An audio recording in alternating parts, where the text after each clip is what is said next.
Good morning. Good morning. Welcome or welcome back to Bookeemonsters. My name is PK. It is July the 2nd, Tuesday, and we are here to look at the new releases being set into the wild this week.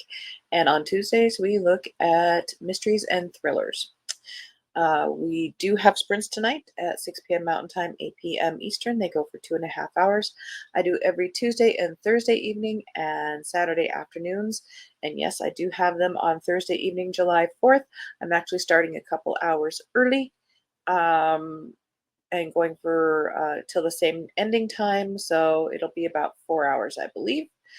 That is what works out. It's math, it's early. And tomorrow's morning show, we'll look at romance.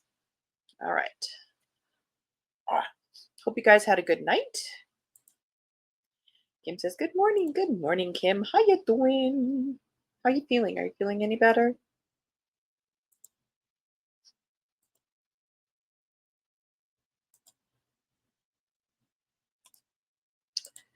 First up, Mike Bond. I actually got this one because it sounded interesting, and I believe it was only 99 cents. It's called Crude.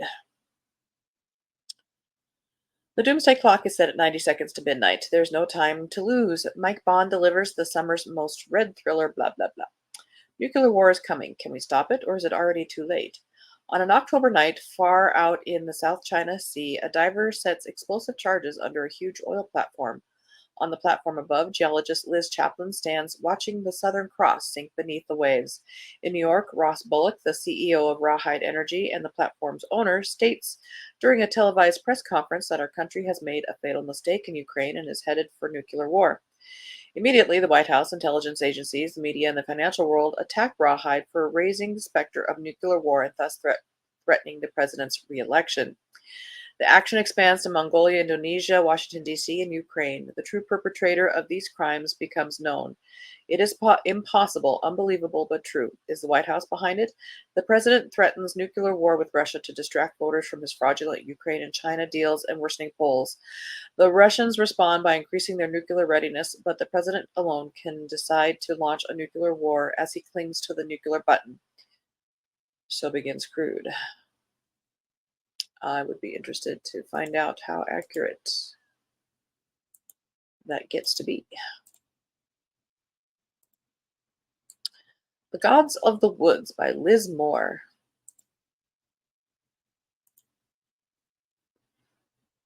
When a teenager vanishes from her Adirondack summer camp, two worlds collide.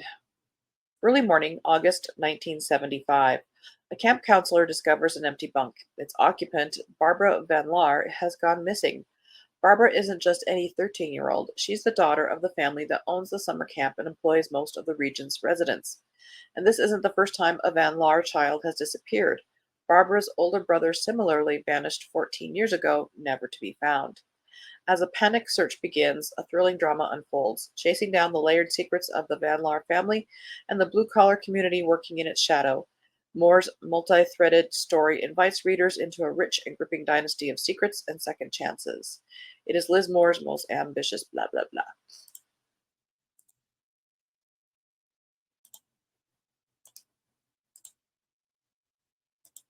The Haters by Robin Harding. Sometimes I feel like I'm announcing the Oscar film nominees.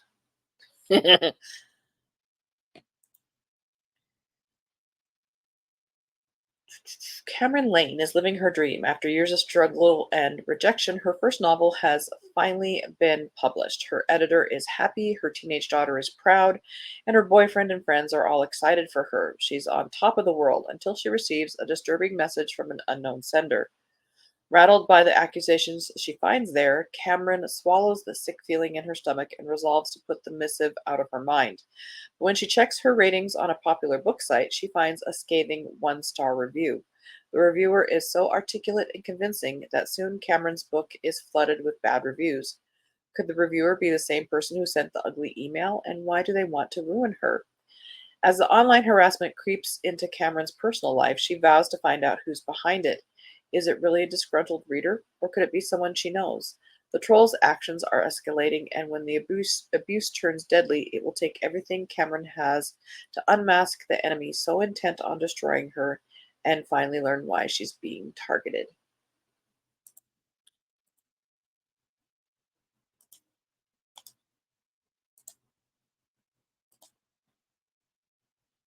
Next up, Broken Bayou by Jennifer Moorhead.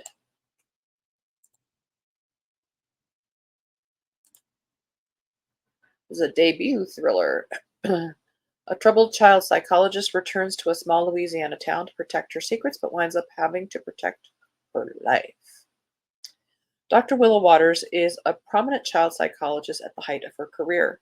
When a viral video of a disastrous television interview puts her reputation on the line, Willow retreats to Broken Bayou, the town where she spent most of her childhood summers.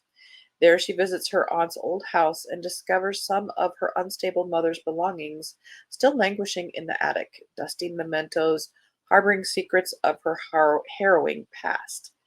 Willa's hopes for a respite are quickly crushed, not only by what she finds in the attic, but also by what's been found in the bayou. With waters dropping due to drought, mysterious barrels containing human remains have surfaced, alongside something else from Willa's past, something she never thought she'd see again. Divers, police, and media flood the area, including a news reporter gunning for Willa and Travis Arsenault, a local deputy and old flame.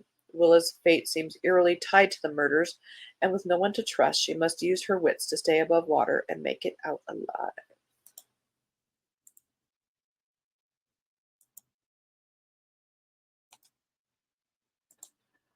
And we also have Echo Road by Kendra Elliott and Melinda Lee.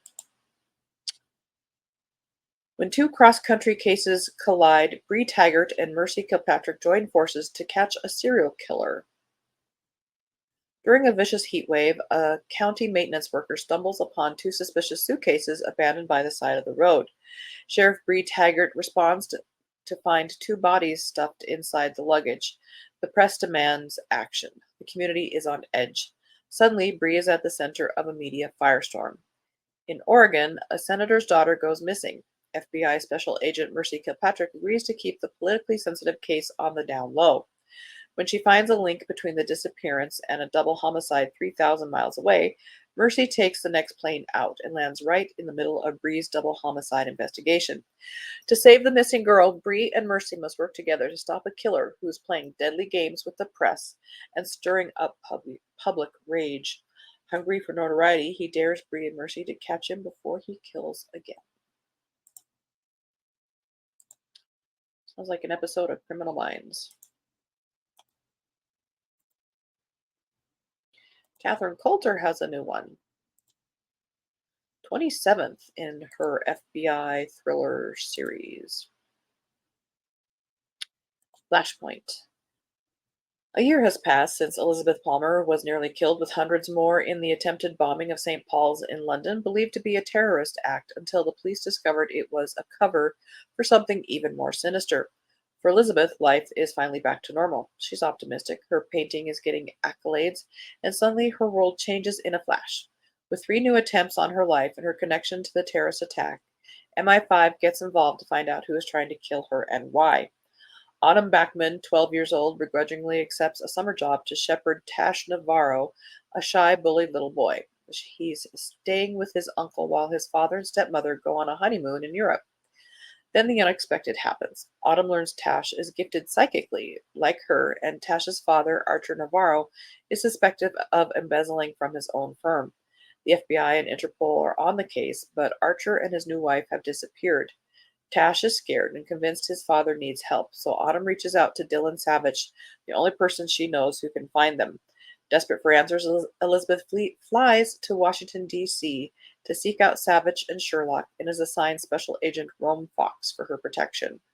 With deadly assailants in terrifying pursuit, Elizabeth and Rome soon find themselves neck deep in danger and in a race for survival.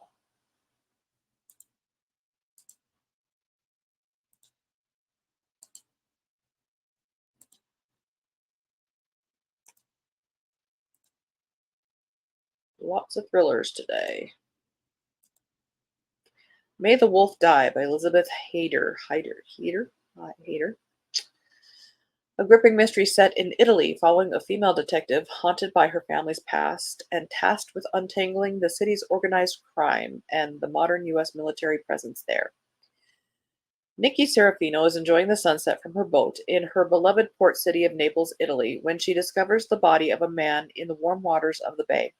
An investigator working as the liaison between local police and American troops, Nikki is certainly no stranger to violence and organized crime, but this case grows complicated when the victim turns out to be a U.S. Navy captain stationed at the nearby military base, and the autopsy reveals foul play.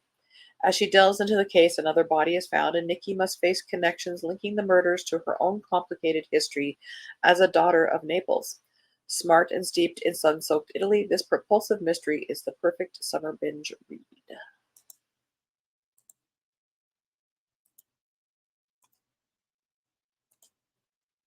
Lisa Gray has one called The Final Act. All she wanted was to see her name in lights. Now her disappearance has made her front page news. It's been 20 years since Madison James had any kind of success in Hollywood. Now she's disappeared, and a TikTok sleuth has found her purse discarded in a Los Angeles park. The news spreads like wildfire across a nation hungry for celebrity tragedy, and the struggling actress's mysterious disappearance quickly becomes a national obsession. I bet she faked it. Detectives Sarah Delaney and Rob Moreno of the LAPD Missing Persons Unit take the case, but truth is a rare commodity in Tinseltown. Some people will stop at nothing to get what they want, and Delaney and Moreno soon find themselves mired in Hollywood's dark underbelly with little in the way of clues. As revelations from the past emerge, it becomes apparent there is more going on than meets the eye. With an obsessive public watching every step of the investigation, can the police find Madison before she becomes more than just missing? I do like missing persons cases. I don't know though.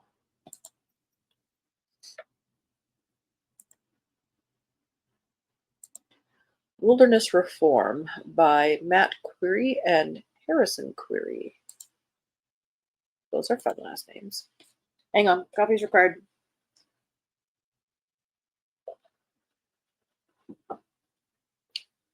All right. A wilderness camp for troubled teens that is plagued by mysterious events and disappearances, taking survival and discipline to a frightening extreme. 13-year-old Ben is sent to a remote reform program for troubled teens by a juvenile court judge. But when he arrives at the camp, located on the edge of the vast wilderness of northwestern Montana, hello, he immediately recognizes that there is something off about the counselors. They're too friendly and upbeat, yet Ben can tell there's an undercurrent of menace.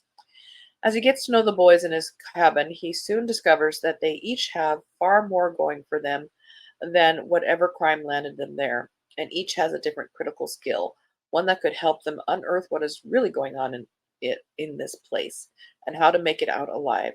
They are inching ever closer to the truth, and the hidden evil beneath the camp surface will make it known in order to deter them. Let's see if it tells where in Montana, other than Northwest. I'm on Southeast.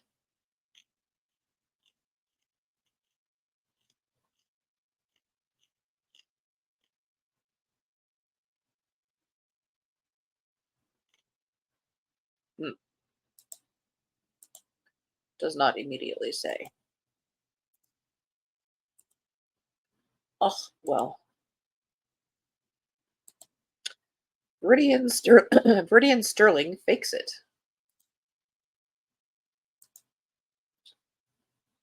A hopeful young painter finds herself embroiled in the world of art heists and possibly responsible for the counterfeits needed to cover them up. Possibly. Freshly graduated from the Rhode Island School of Design, Viridian Sterling is ready to hang her work in any of the countless New York galleries that are sure to give her a show. Welcome to the world, baby girl. The problem is only one will, and they're not interested in her art so much as her personal assistant skills. No glitz, no glam, and definitely none of the money she needs to help her struggling mother finally realize her dream of starting her own business after having sacrificed everything for Very to go to art school. So when she overhears her new boss discussing the impressive finder's fee for a lost Van Gogh, takes matters into her own hands. Maybe her own artwork isn't celebrated, but she knows how to copy what is, and maybe those skills can help lead to discovery. Well, did they not teach you about fraud in school? But when a famous art dealer takes her under his wing and his charming driver takes her interest, Barry realizes she's in deeper than she expected, and quite possibly with the wrong people.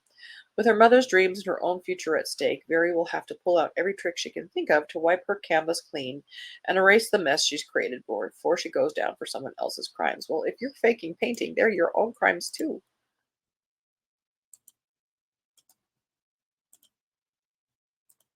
You just don't want to get caught. A Clean Kill by Stephen Konkoly. That's a fun one. First in the Garrett Mann series. An FBI agent hunting a serial killer has to up his game when a trail of murders is not what it seems. Five dismembered bodies are found along the roadside, dumped in the middle of nowhere. This isn't new to Special Agent Garrett Mann. Head of Artemis, a specialized FBI task force hell-bent on hunting down cartel-related killings in the Southwest, Mann has seen this before.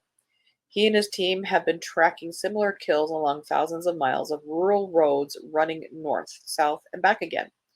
When the latest slaughter yields a key piece of evidence, Mann thinks he's found the killer and solved the case. That's when the nightmare begins. From a lakeside Minnesota mansion to an abandoned CIA black site in New Mexico, the hunt is on. But the closer man gets to his prey, the deadlier the strikes become. This is no ordinary serial killer.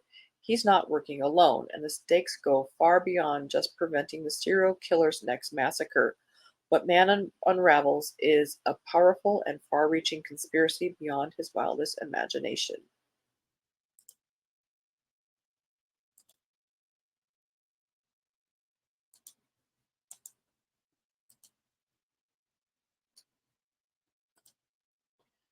Fatal Lies by Mary Stone, second in the Sky Striker series.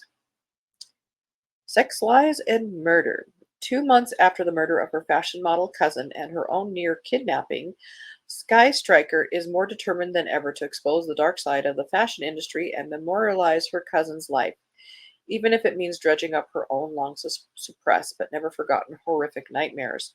Then another model is attacked, beaten within an inch of her life, and another. The common denominator is a man known only as M, his identity obscured by a mask.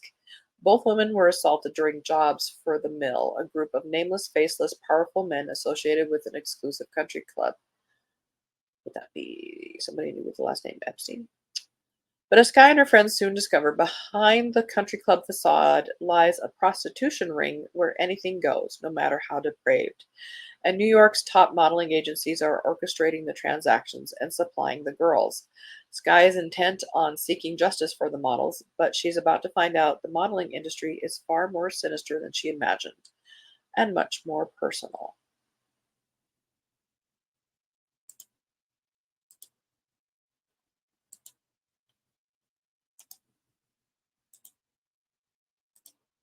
Stateside by J.D. Kirk.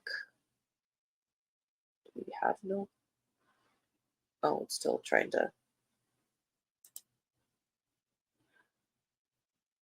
to generate the image here.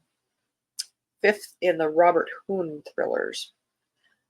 Viva Las Vengeance. All Bob Hoon ever wanted was a good whiskey and some peace and quiet. But when Hoon hears that his friend and MI5 agent Miles Crabtree has gone missing in the United States, he is dragged back into action once more. The hunt leads, there we go. The hunt leads him to the Florida Everglades and into conflict with the violent locals, the terrifying wildlife, and a sheriff with a sinister agenda of his own. Carving a trail of destruction across America, Hoon crosses swords with a washed out, Elvis themed PI who might be his only chance of not only saving his friend, but of foiling a twisted conspiracy that could lead to the deaths of millions. From the highlands of Scotland, through the steamy dive bars of Florida, to the dazzling neon nightmare of Vegas, Hoon's quest for justice will expose the rotten underbelly of the American dream. And he might just cause a major international incident along the way. Oh, yeah. as one does. All right, that is all we have for today. I was actually surprised that we had as many as we did for a holiday week. I'm grateful there was as many as there were for a holiday week, but it is what it is. All righty. Um, so tomorrow we're going to be looking at romance. I was going to show you the book that I just started. I'm still reading A Ruse of Shadows by Sherry Thomas. I'm savoring that one in the Lady Sherlock series, but I always read more than one at a time. And for the next scavenger hunt, so we have a scavenger hunt on Killer Cozies this weekend, which is 3-word title. And I finished. I read the one that I was going to do for that one. But mine for the next one, the following weekend, is Black on the Cover, and I found this at the library, which is very intriguing. It's called The Busybody. It's by Kemper Donovan, and the voice on this is just pulled me right in. It's in first person, and it's so snarky. I just love it. And of course, everybody compares things to these two books, and this is one of them. Actually, it's pulling every single author that's hot right now. Knives Out meets Richard Osman, for fans of The Appeal and the Finley Donovan series. So let's just, pull all the blockbuster authors out there. But I just started it, and it pulled me right in with that snarky first person voice. So I will be working on that. You have a good day too, Kim. Thank you so much for being here. Hope you have a good day reading good books, enjoying the holiday week. And yes, we do have sprints tonight, 6 p.m. Mountain Time, 8 p.m. Eastern. We'll be having them tonight, Tuesday, Thursday evening, July 4th, starting at 4 p.m. Mountain Time, 6 p.m. Eastern. And then again on Saturday afternoon, 1 p.m. Mountain Time, 3 p.m. Eastern.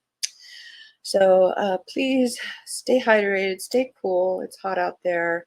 Read good books, and as the banner says here, whoa, wrong banner. As the banner says here, don't be a bookworm, be a bookie monster. Nom nom nom. Have a good day. God bless.